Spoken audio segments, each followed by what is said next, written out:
So I founded the Mahler Players in 2013.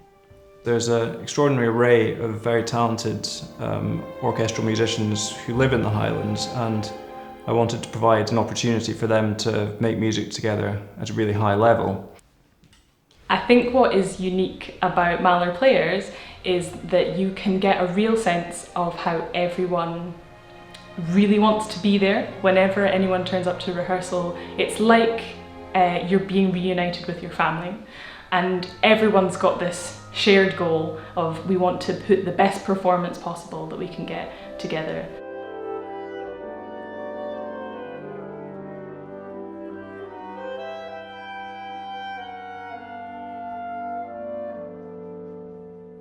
Finding something like the Mahler Players in the Highlands was really just fantastic, because that meant that I had some people to play with that really was giving me what I wanted musically and work-wise, and that's always going to be the struggle when you want to live somewhere beautiful and remote and yet you still want to engage creatively.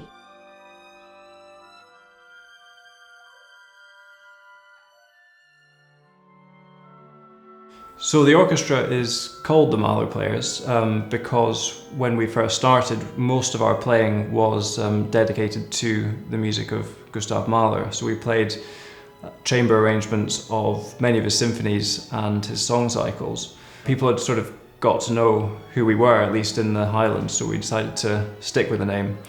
And it also gives us an excuse to go back and explore the music of Mahler again in the future.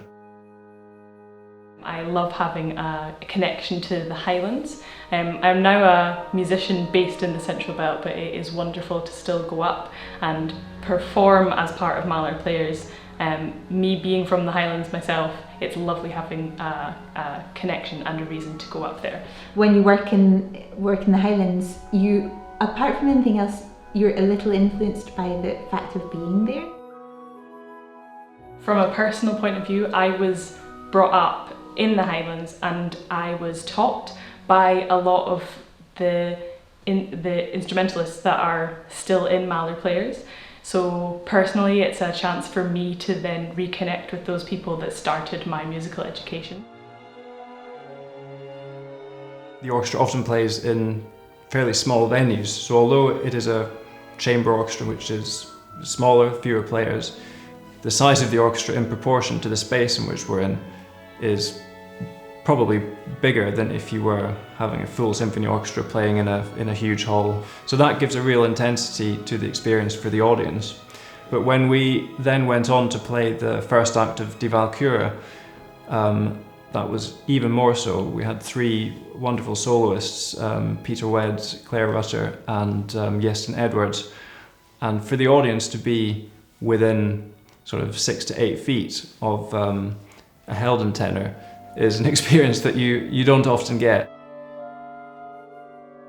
It was the first time that an act of a Wagner opera had ever been performed in the Highlands, and the audience reaction was really lovely. I mean, apart from anything, it's not what you would expect, and that's a special thing as well, to program things that are different than a medley of concert favourites or something like this, but to actually really bring out the big guns, that's a really good thing.